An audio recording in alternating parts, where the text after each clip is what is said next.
Di sebuah kota kecil yang terletak di kaki gunung, Sumedang, suasana pagi hari selalu diselimuti oleh kabut tipis yang menambah keanggunan pemandangan alamnya.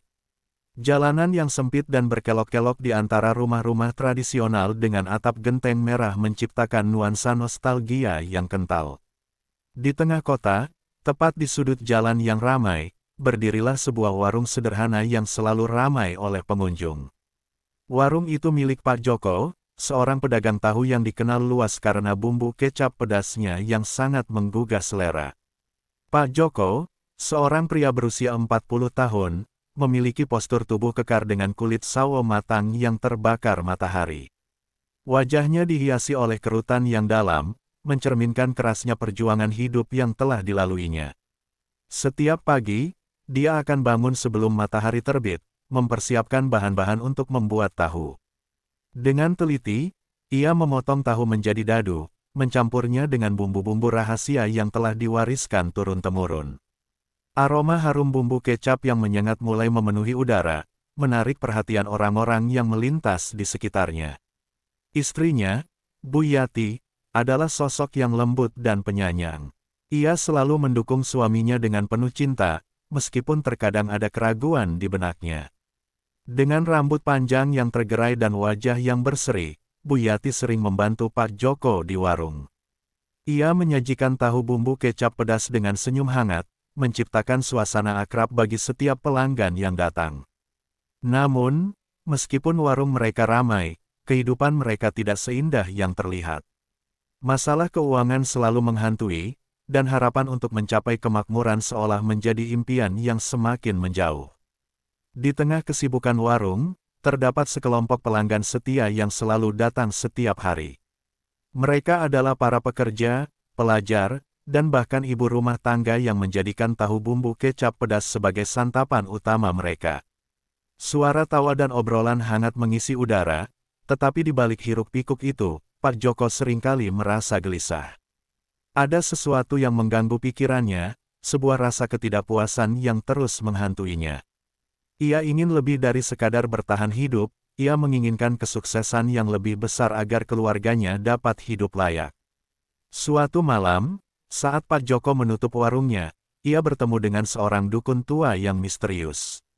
Dukun itu memiliki penampilan yang mencolok, dengan jubah hitam dan mata yang tajam. Dalam pertemuan itu, dukun menawarkan sesuatu yang tampak terlalu baik untuk menjadi kenyataan, jalan pintas untuk meraih kesuksesan. Dia berbicara tentang kekayaan yang melimpah dan keberuntungan yang tak terhingga, tetapi Pak Joko tidak menyadari bahwa di balik tawaran itu terdapat sebuah harga yang harus dibayar. Dalam ketidakpastian dan harapan yang menggebu, Pak Joko terjebak dalam jaring janji-janji manis yang mungkin akan mengubah hidupnya selamanya. Disinilah kisahnya dimulai, di titik di mana harapan dan keputusasaan bertemu, dan di mana keputusan sulit harus diambil.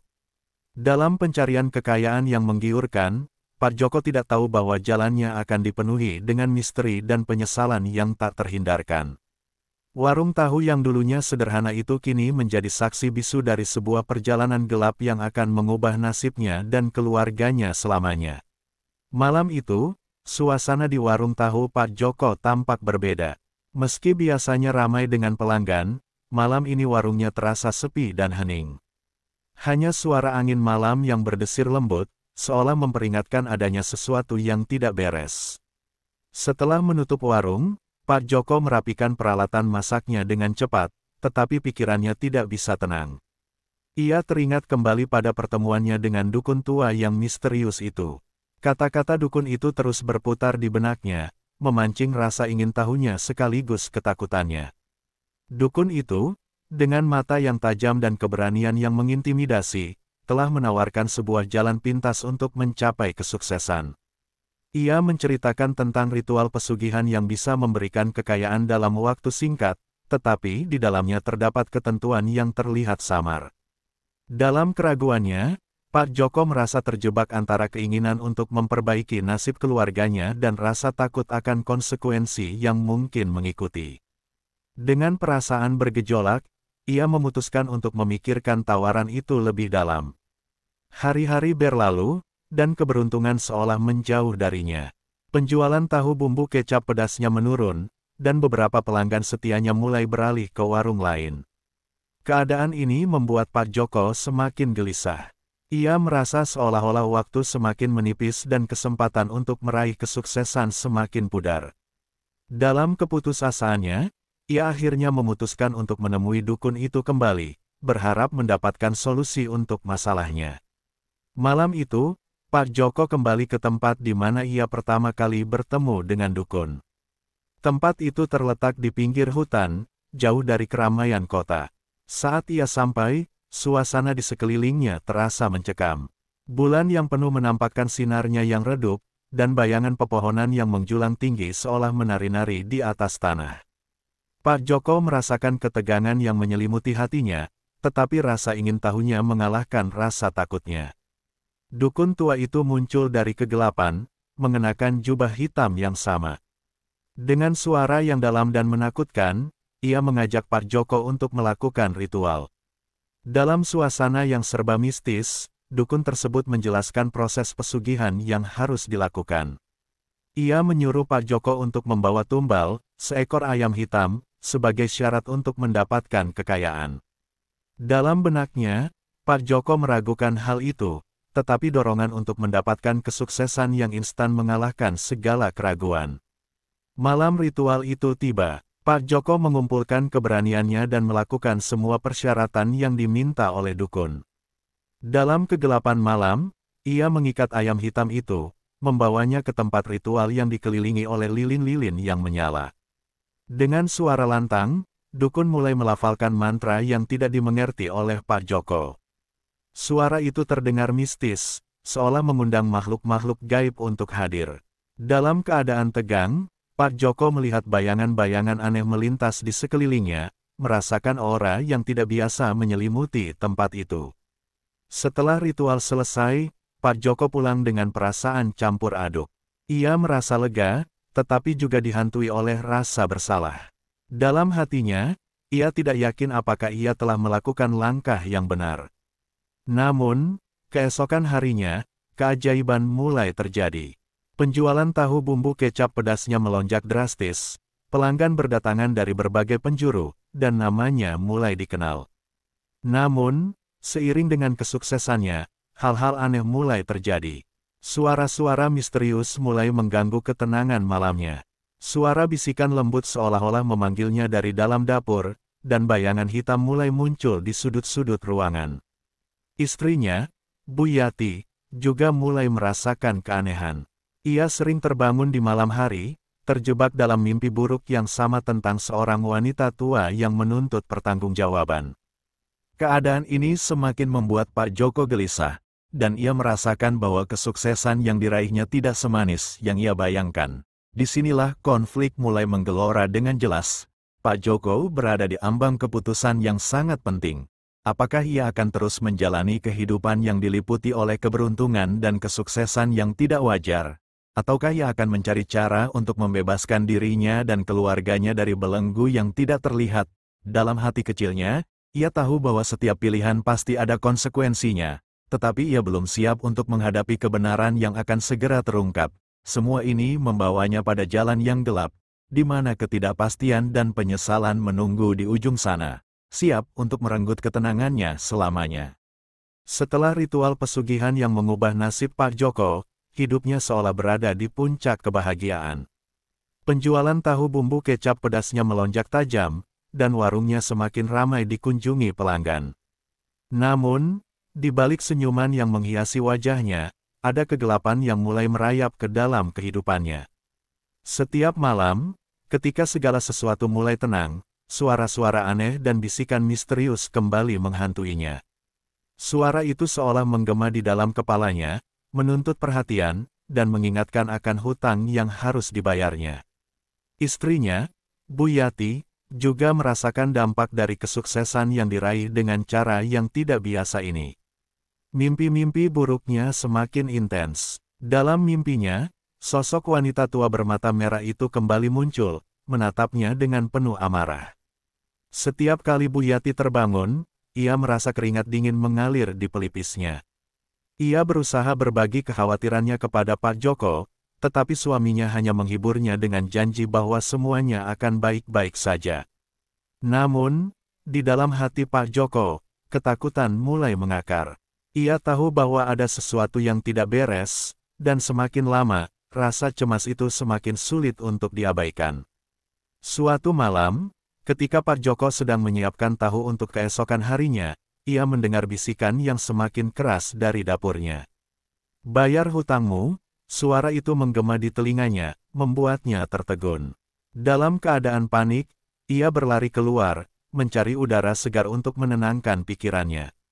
Di luar, angin malam berhembus kencang, seolah-olah membawa pesan dari dunia lain. Pak Joko merasa seolah-olah sedang diawasi, dan bayangan hitam mulai melintas di sudut matanya. Rasa takut bercampur dengan rasa bersalah, dan ia mulai meragukan keputusan yang telah diambil.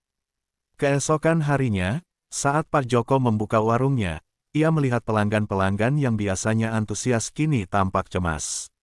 Salah satu pelanggan setia, Pak Sandi, mengeluh setelah makan tahu bumbu kecap pedasnya.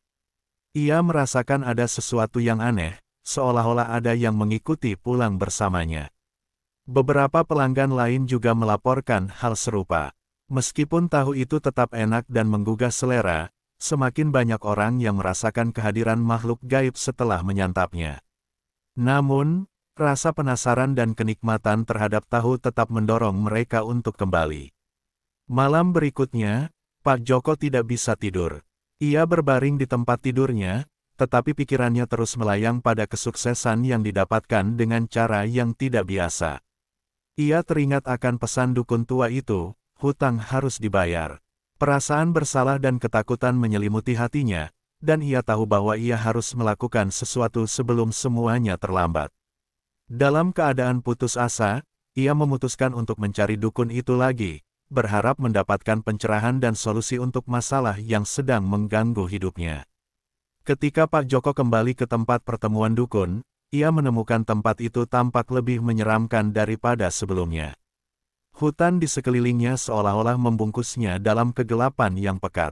Ia berusaha memanggil, tetapi tidak ada jawaban. Akhirnya, ia melihat sosok dukun tua itu muncul dari balik pepohonan, wajahnya tampak lebih tua dan lebih menakutkan. Dalam suasana yang tegang, Pak Joko menceritakan semua yang terjadi sejak ritual pesugihan. Dukun itu mendengarkan dengan seksama, matanya bersinar dengan kegelapan yang misterius. "Kesuksesanmu adalah hasil dari perjanjian yang kau buat. Tetapi ingat, semua hal yang diperoleh dengan cara yang tidak benar harus dibayar," kata dukun itu dengan suara serak. Ia kemudian menjelaskan bahwa ada makhluk halus yang menuntut imbalan atas kekayaan yang diberikan. Dukun itu menyarankan agar Pak Joko melakukan ritual pembersihan untuk mengusir makhluk itu, tetapi tidak ada jaminan bahwa semuanya akan kembali normal. Kembali ke rumah, Pak Joko merasakan beban yang semakin berat. Ia merasa terjebak dalam lingkaran setan yang tidak bisa dihindari. Di satu sisi, ia memiliki kesuksesan yang diimpikannya, tetapi di sisi lain, ia harus menghadapi kenyataan pahit tentang harga yang harus dibayar. Ketika ia bertemu dengan Bu Yati dan menceritakan semuanya, istrinya terkejut dan ketakutan. Mereka berdua menyadari bahwa mereka harus segera bertindak sebelum keadaan semakin memburuk.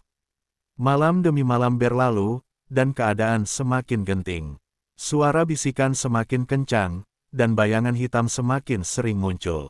Rina, anak sulung mereka, mulai merasa gelisah. Ia sering terbangun di malam hari dengan teriakan, seolah-olah ada yang mengikutinya dalam mimpinya. Pak Joko dan Bu Yati merasa terjepit dalam ketegangan yang tidak berujung. Tekanan batin yang dialami semakin mendalam, dan mereka mulai merasakan dampak dari keputusan yang telah diambil. Dalam situasi yang semakin memburuk ini, Pak Joko harus menemukan keberanian untuk menghadapi kebenaran, mengatasi ketakutannya, dan mencari jalan keluar dari kegelapan yang mengancam keluarganya. Pak Joko kini berada di ambang keputusan hidup dan mati, di mana segala sesuatu yang dicintainya terancam, dan ia harus menghadapi konsekuensi dari tindakan yang telah diambil.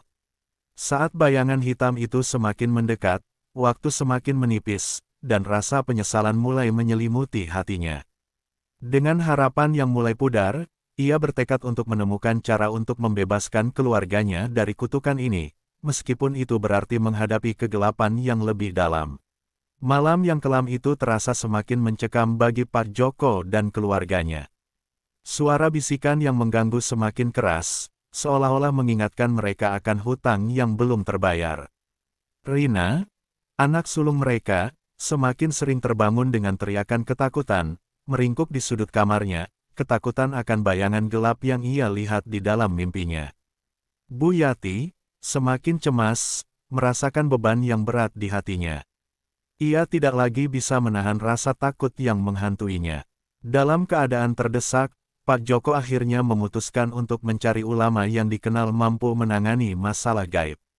Ia teringat akan seorang ulama tua yang pernah mendengar cerita tentang kemampuan spiritualnya. Dengan harapan, ia membawa Bu Yati dan Rina untuk menemui ulama tersebut, berharap mendapatkan pencerahan dan solusi untuk masalah mereka. Perjalanan menuju rumah ulama itu terasa panjang dan melelahkan, tetapi ketegangan yang meliputi mereka membuat waktu seolah berjalan lambat. Ketika mereka tiba, suasana di sekitar rumah ulama terasa tenang, tetapi aura spiritualnya begitu kuat. Ulama itu, seorang pria tua dengan janggut putih dan mata yang penuh kebijaksanaan, menyambut mereka dengan hangat. Pak Joko menceritakan semua yang terjadi, dari keberhasilan yang didapat hingga kesulitan yang mereka hadapi pasca ritual pesugihan. Ulama itu mendengarkan dengan seksama, wajahnya serius saat mendengarkan setiap detail kisah mereka. Setiap tindakan memiliki konsekuensi, dan kalian telah terikat dalam perjanjian yang mengharuskan kalian membayar harga, kata ulama itu dengan suara tenang. Ia kemudian menjelaskan bahwa makhluk halus yang terikat dengan kesuksesan Pak Joko menuntut pengorbanan. Tanpa pengorbanan itu, keluarga mereka akan terus dihantui oleh malapetaka dan kesedihan.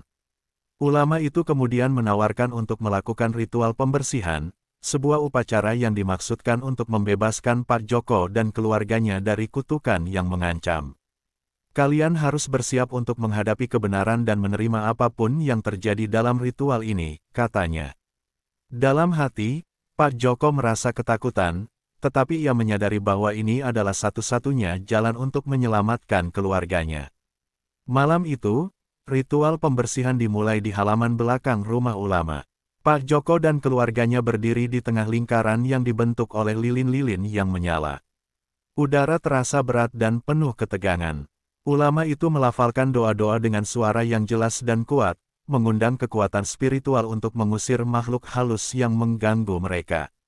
Suara angin malam berdesir, dan tiba-tiba, bayangan hitam muncul di sudut-sudut ruangan, menggigilkan hati mereka.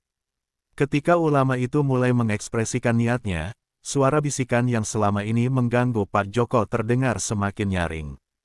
Hutangmu harus dibayar, suara itu bergema di udara, membuat bulu kuduk Pak Joko berdiri. Dalam momen yang menegangkan, Rina mendadak terjatuh ke tanah, terisak. "Ibu, tolong, dia datang," teriaknya, menjadikan suasana semakin mencekam. Pak Joko merasakan jantungnya berdegup kencang.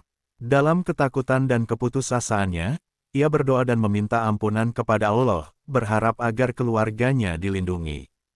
Ulama itu mengangkat tangannya, memanggil kekuatan dari alam gaib untuk melindungi mereka. Dalam sekejap, cahaya terang menyinari tempat itu, dan bayangan hitam yang menyeramkan mulai memudar. Setelah upacara selesai, ulama itu memberitahu Pak Joko bahwa mereka telah berhasil mengusir makhluk halus tersebut. Namun, ada satu syarat yang harus dipenuhi, mereka harus mengembalikan tumbal yang telah diambil, dan itu berarti mereka harus memberikan pengorbanan yang berharga. Dalam hal ini, Pak Joko harus melepaskan kesuksesan yang didapat dengan cara yang tidak benar, serta berjanji untuk tidak pernah kembali terlibat dalam praktik pesugihan. Dengan hati yang berat, Pak Joko bersedia. Ia merasakan beban yang selama ini menekan jiwanya mulai berkurang. Meskipun mereka harus kehilangan semua yang telah mereka bangun, ia merasa lega karena telah menyelamatkan keluarganya dari kutukan yang terus menghantui. Keesokan harinya, Pak Joko menutup warungnya dan meminta maaf kepada semua pelanggan setianya. Ia menjelaskan bahwa mereka tidak akan lagi menjual tahu bumbu kecap pedas yang telah membuat mereka terkenal. Keluarga Pak Joko memutuskan untuk pindah ke kota lain, jauh dari kenangan kelam yang menyelimuti kehidupan mereka. Dalam perjalanan menuju tempat baru, mereka merasakan kedamaian yang belum pernah mereka alami sebelumnya. Meskipun mereka tidak lagi hidup dalam kemewahan, mereka bertekad untuk memulai kehidupan baru yang lebih baik. Namun, tidak lama setelah mereka menetap, nasib buruk kembali menghampiri. Rina jatuh sakit lagi, kali ini dengan gejala yang tidak bisa dijelaskan. Setelah beberapa minggu berjuang melawan penyakit, Rina akhirnya meninggal dunia. Keluarga Pak Joko terpuruk dalam kesedihan yang mendalam. Pak Joko merasa seolah-olah kutukan itu tidak pernah benar-benar pergi. Dia merasakan betapa mahalnya harga yang harus dibayar untuk kesuksesan semu. Akhirnya, Pak Joko dan Bu Yati harus menghadapi kenyataan pahit bahwa tidak semua kesuksesan dapat diperoleh dengan cara yang instan dan mudah. Mereka menyadari bahwa kebahagiaan sejati tidak bisa dibeli, dan setiap pilihan yang diambil selalu ada konsekuensi yang harus dihadapi.